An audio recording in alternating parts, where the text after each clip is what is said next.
Hey everyone, welcome to the channel. All Things Middle-earth here with part 2 of the walkthrough guide. It's really more of a walkthrough than a guide because we are covering in detail every single aspect of this second chapter of the game, going from the entrance of the Mines of Moria right after the Elven area down till we fix the mine hoist and go into the crystal depths. We're going to cover everything you need to know to get through that part of the game, as well as what you can craft, what you can build, all kinds of tips and tricks that I've learned along the way. Again, we're well over 100 hours of playtime now, so anything that I can sprinkle in, I'm going to, so you guys have the best experience possible. And there'll be timestamps down in the description below. So if you've already played a little bit and know some of this stuff, you can skip around and find what information is kind of valuable to you. I will say some of the ideas and things we're going to talk about in this video are going to be building off of what we talked about in part 1. So check that out if you haven't already. It'll be linked up in the top right. But we've got a lot to cover. Let me know down below, as always, if I missed anything or missed a detail on something. I want these things to be as accurate as possible. And I got a lot of amazing feedback in the last video, so appreciate everyone who pointed stuff out, because I do want these to be accurate and not just kind of me stubbornly saying what I think is right. I'm learning along the way too, so appreciate everyone who helped out. Let's go ahead now and jump into the video.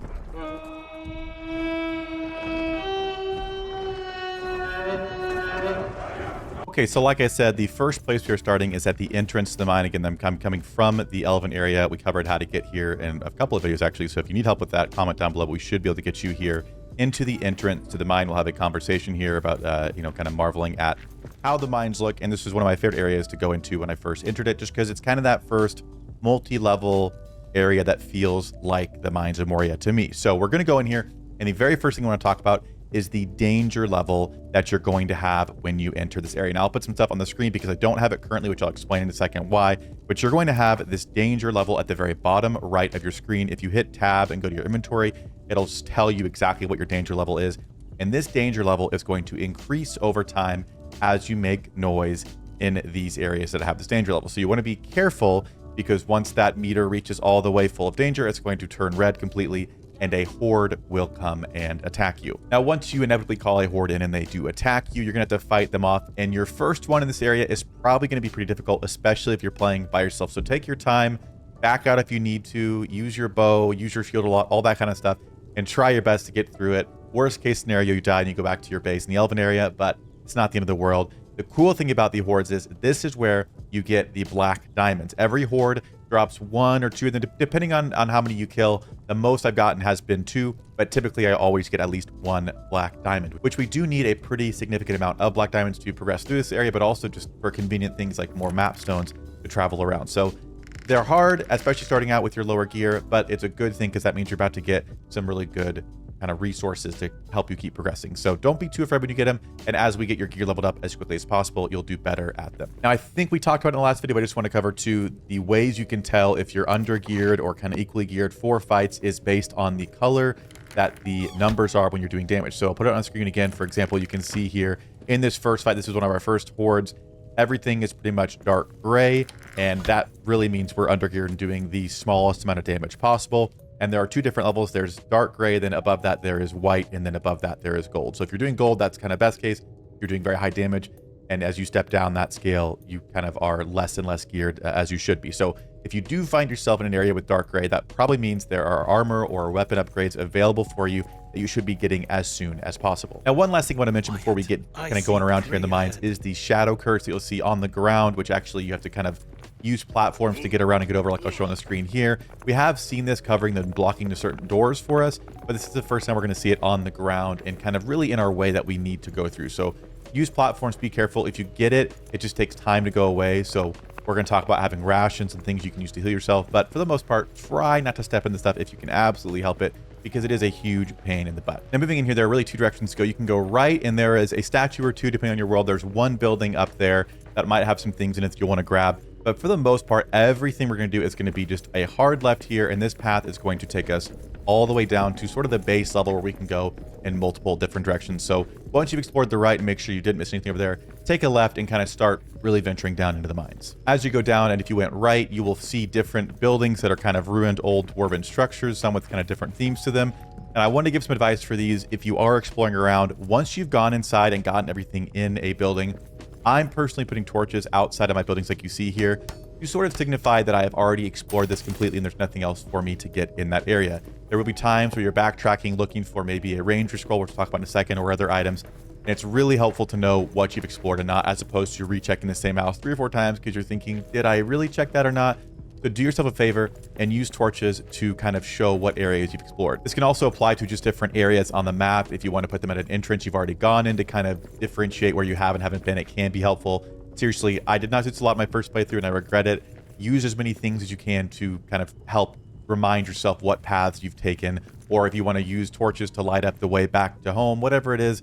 If you're great with directions, maybe you don't need it, but I'm not, and I found myself wandering around lost several times. So use torches, whatever you need to find your way back. Now, as you are venturing down, you will see a couple new ores down here. This is iron here, which we already have access to, which you should definitely get as well. But there are going to be 2 new ones. That is going to be copper and tin, which both have their own uses, but they're also used together to make bronze. These are things that are going to help us craft new buildings to unlock new recipes, as well as different types of armor and weapons that are going to help us actually survive in this area. So the first thing I'd be doing, in addition to exploring the buildings as best I can, is starting to mine copper and tin. And once you have some of both, I would go out and try and potentially make some new things that are going to help you have a little bit more success in this area. Now, I will say on that note of bronze, the Eregion Spear is one you can craft. It'll be the first tier 2 weapon you have access to, and it takes 1 bronze ingot and 8 of the elven wood. As soon as you get down here and get copper and tin, you could leave right away, go to the elven forge in the last area, and craft this Eregion Spear, which will help you do more damage in the area. If you try and do it like I did with your sword that we had from the other area,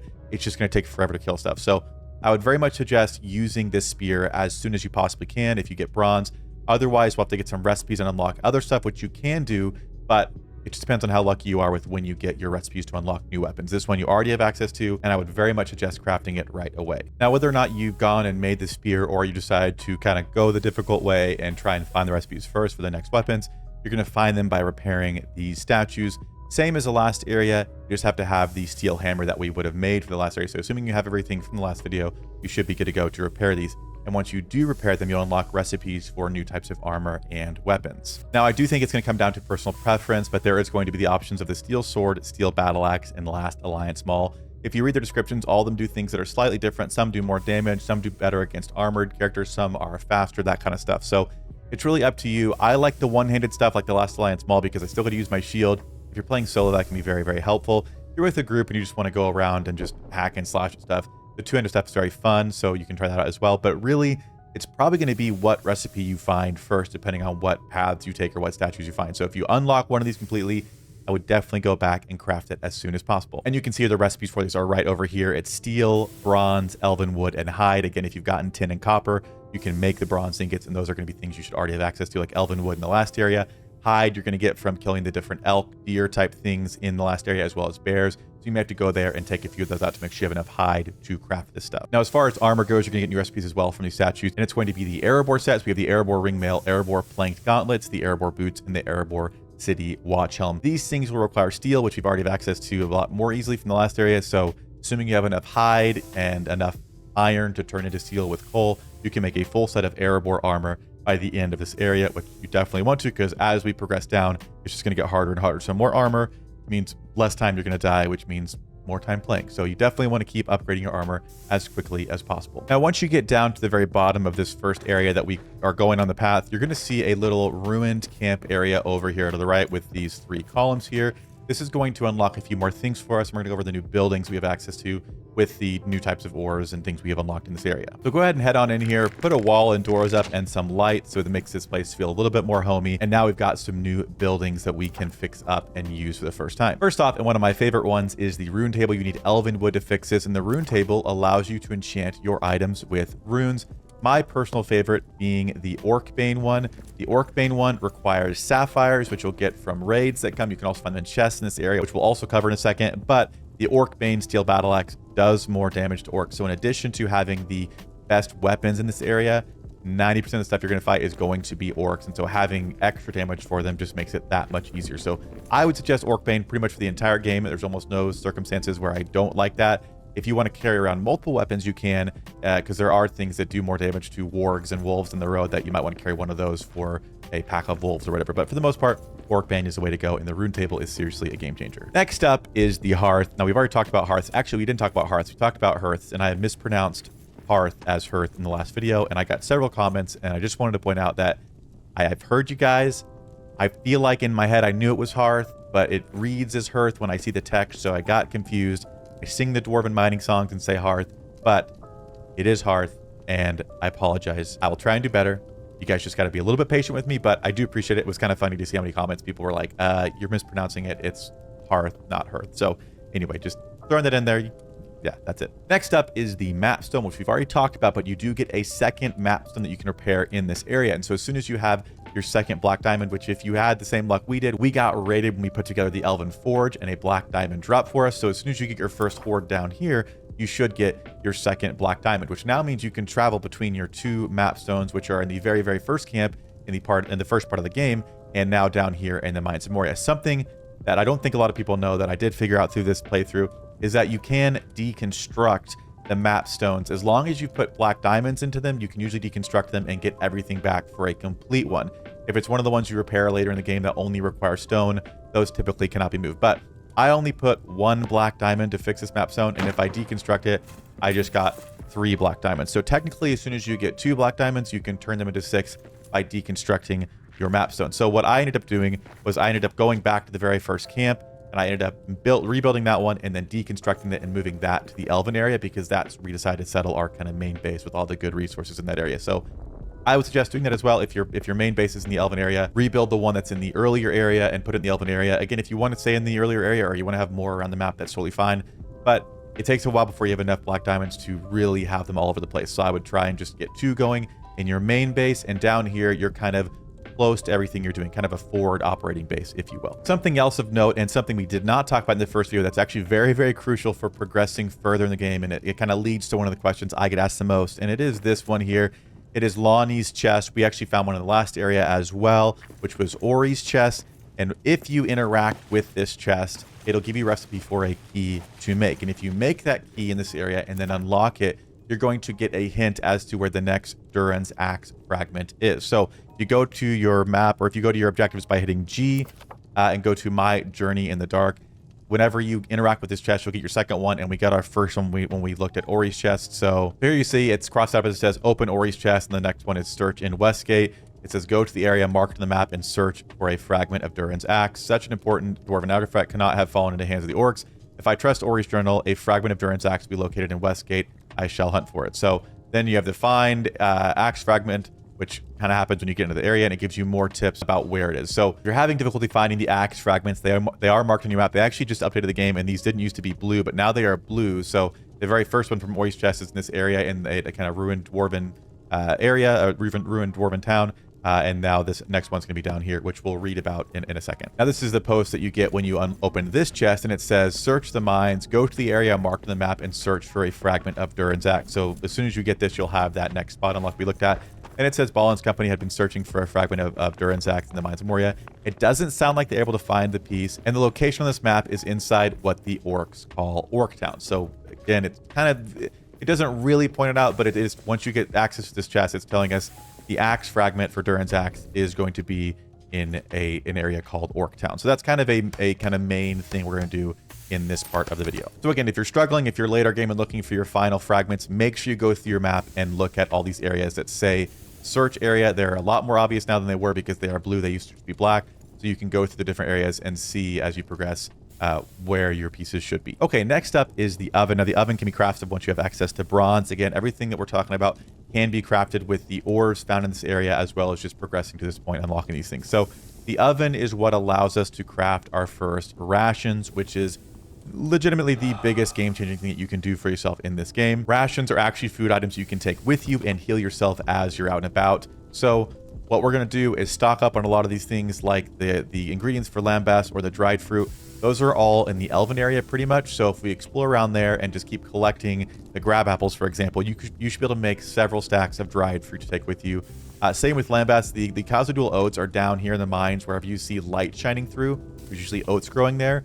So if you collect that in addition to the Owlay blooms and the Elbrest blessings that spawn in the Elven area, you can craft different types of rations. And seriously, I usually have a stack of something in my hotbar and another stack in my inventory ready to replace that, just to make sure that if I'm taking damage from enemies, if I'm fighting, but also just shadow damage or whatever it is, they can be lifesavers. So make rations, make as many as possible.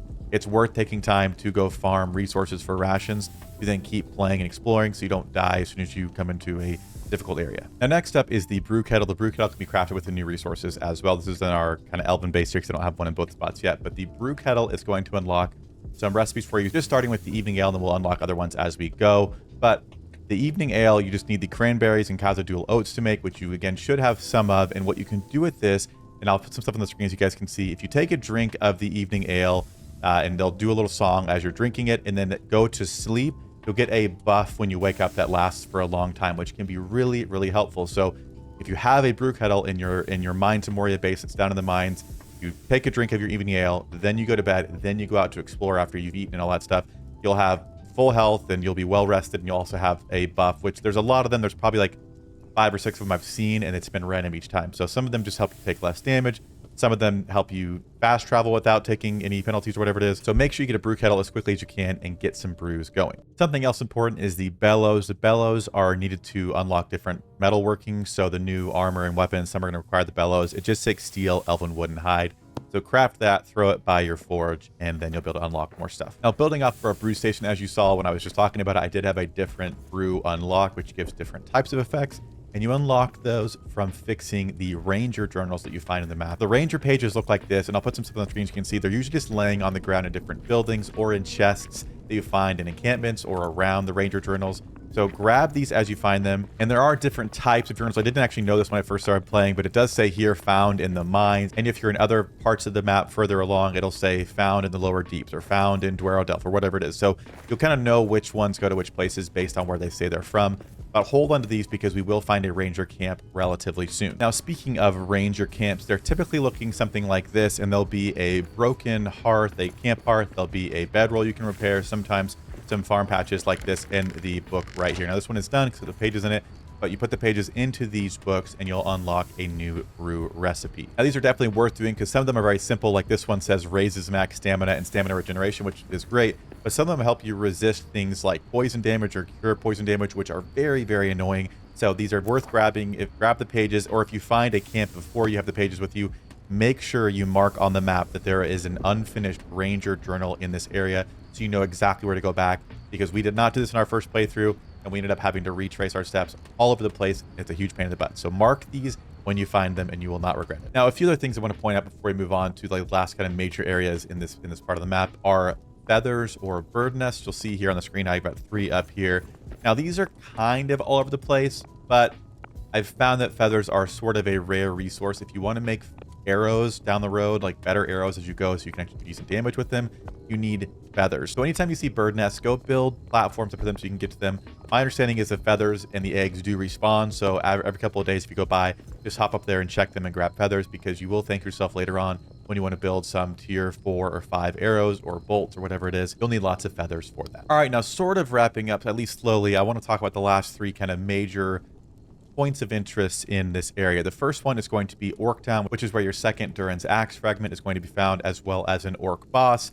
Once you take that Orc boss out, the danger level will no longer be in this area. So as you see on my screen here, at least I'll put it up so I'm not in the way. There's no more danger meter in this area, and this goes away after you kill this Orc boss. So you want to farm more hordes in this area, maybe hold off, but if you're done or wanting the hordes to stop and you have the black diamonds you need, you can go ahead and take him out. But at least for me, that was in this bottom area over here, which is if you go out of the base, the dwarven base here, and just take a hard left in this direction, that's the direction I went, which leads all the way down here and over here to that orc encampment. Now, I think things can be different in certain worlds because they're procedurally generated. I've seen some worlds have the exact same layout. In mine, they have, but let me know if yours are different. But if you're looking for one of the areas, at least, it's going to be a hard left out of your base.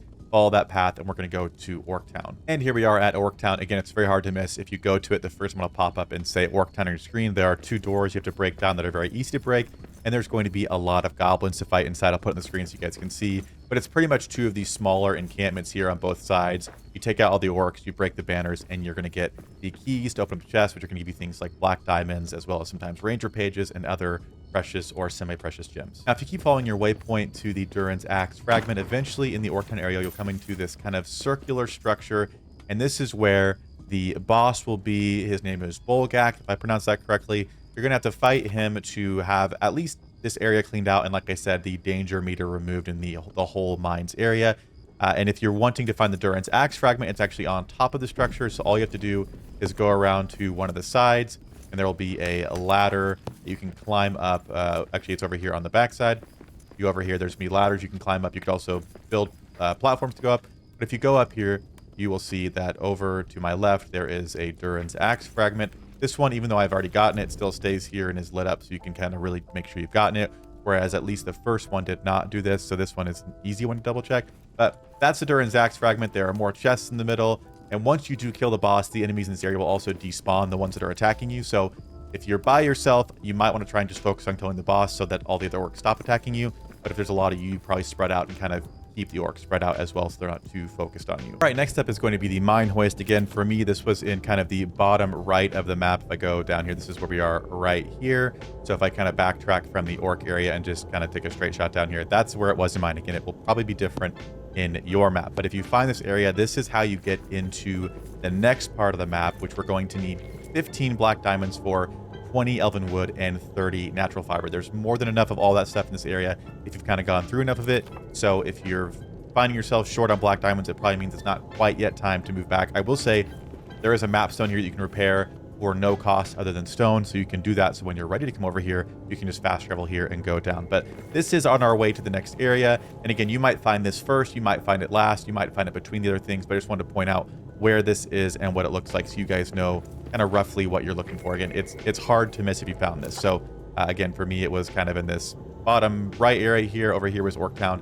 We're going to check out Durin's Highway before we wrap up the video. All right, I'm just going to put footage on the screen actually because it's going to take me a long time to run over there, and it's the same thing we've been doing the entire time. You're going to go through different entrances or different tunnels into new areas until you find Durin's Highway. It really just is the part of the story progressing and telling you, hey, we can't go through the store and we need to go down lower, which is why we're going to the mine hoist. So you may have found Durin's Highway first, you may have found it last, but those are the three major kind of significant points of interest in this Mines of Moria area. Okay, now an actual last couple of things. First of all, I just want to warn you guys, if you haven't found it yet, there is a room that has a troll. They're very difficult to take down, especially by yourself. So if you want to shoot them with arrows from far away, if you just want to run around and roll and dodge, there are ways to do it, but it's honestly going to be difficult with the weapons you have to do it very, very cleanly. So plan accordingly. Maybe put a bedroll down that's very close by, but there is a room with a troll and little treasure piles that you can take the treasure from.